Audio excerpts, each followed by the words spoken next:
Today we are going to make a Valentine quilt using a pattern called Coupled from Charisma Horton. Hi everybody, it is April and I'm in my craft room, and today we are going to be introduced to a pattern maker that I was not familiar with until she sent me some patterns in the mail. I am so excited to be using one of her patterns for my Valentine's quilt. She has patterns that are more modern. She's also got patterns that are completely traditional. She creates patterns that are useful for 2.5-inch strips, fat quarters, you name it, and you will find one of her patterns that you can apply to any of your fabric. Let's look at Coupled again. Now, you probably have some questions. April, how are you going to make orange and blue Valentine colors? It's true, there are some untraditional, non-traditional. There are some colors on this pattern that would not be considered traditional Valentine's colors.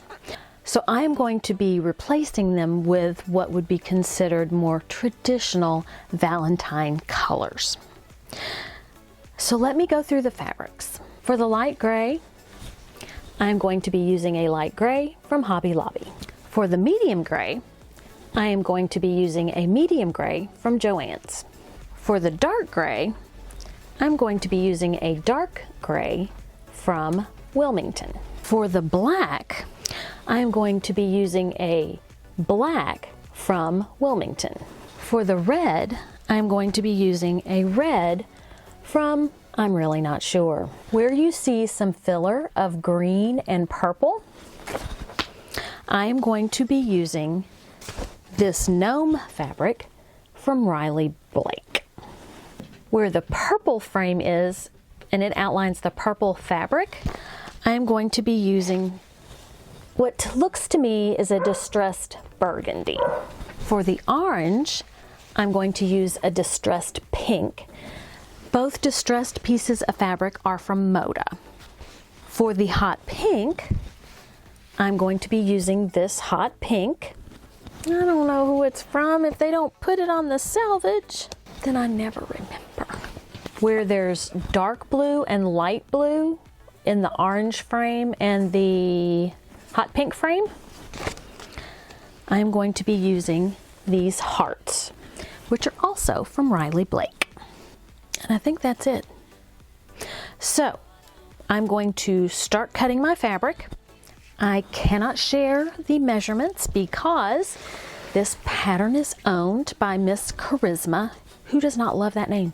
Charisma.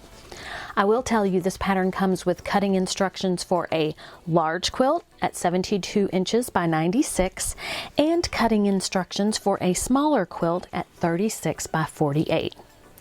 Guess which one I'm going to do? You're right, the small one. She has an online shop. I will list that in the description below, and you'll be in business.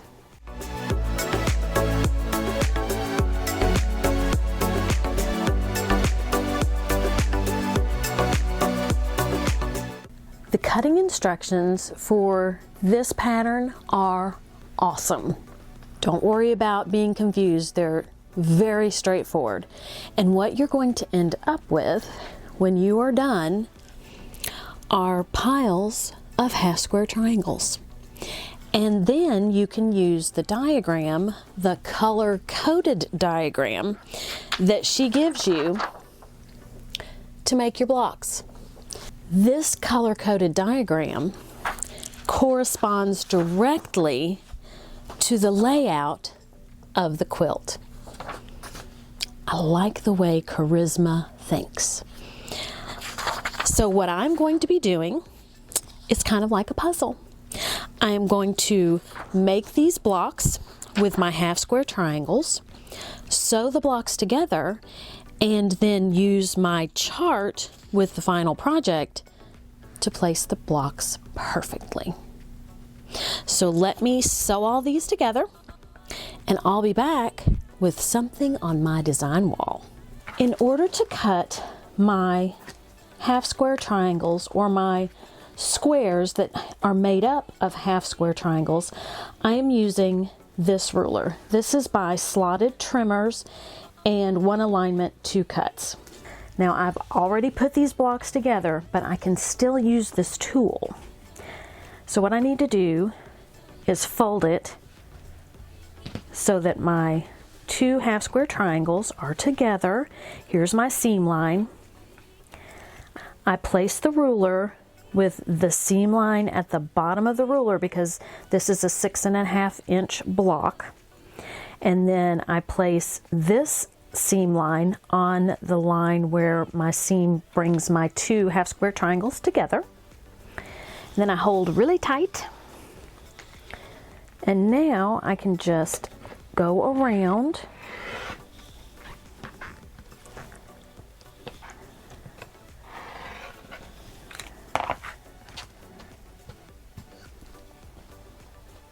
and my block is nice and clean. We are in a different area of my sewing room, and the reason is on my main wall I've got another project going on, so I scooched over to this wall, and you can see that I have placed all the blocks that have color in them on my wall.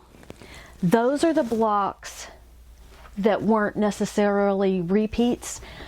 And then I have created all of these blocks where I showed you how to trim them down, and these I'll be placing next. But I want you to see that you can see the frame here and here and here and here. And it's really cool the way that Charisma has you work on this project. It's like a puzzle. And I'm not even a puzzle person, but I had fun with this puzzle. So here you've got block, make one, A1. Then you come to this chart and you've got A1, A2, A3. So based on what's back here, you know where to put it on here. And that just made it really helpful. It also, I was very aware when I had a problem, when I had sewn something incorrectly. Because you do have to make sure that you put your blocks together correctly if you want to see the design that she created. And I'm afraid, I have a fear. I'm afraid that I am maybe maturing in my quilting journey, and I don't want to be a mature quilter.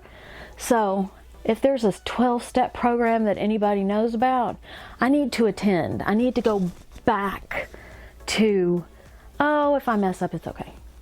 Because, you know, this could be a little stressful, which fortunately, I'm just kidding. It's not stressful at all. It was a lot of fun. Now what I'm going to do is all these holes that are left are going to get this block, and all of these blocks are placed the same way. So I should very easily be able to walk up here, put my block on there, and there you go. So let me finish that and we'll come back and we will see this quilt on the wall all together. My quilt top is up on the wall. I'm not going to sew it together for you all to see today. I have another project that I'm coming out with on Friday, and I don't want to overload you on quilty goodness. So I will sew it together and show it to you in a future video, and at that time you will have the opportunity to win a Charisma Horton pattern. She was kind enough to send me some additional patterns, and that was what she wanted me to do, to give them away. So I love this quilt. I can't wait to put it together and add some borders, and just I'm very excited. February is going to be the month of love here at April's Craft Room, so I have a few more heart-like projects that I'll be sharing with you. Have a great day. eat some chocolate, and be kind to everyone. Until next time, bye.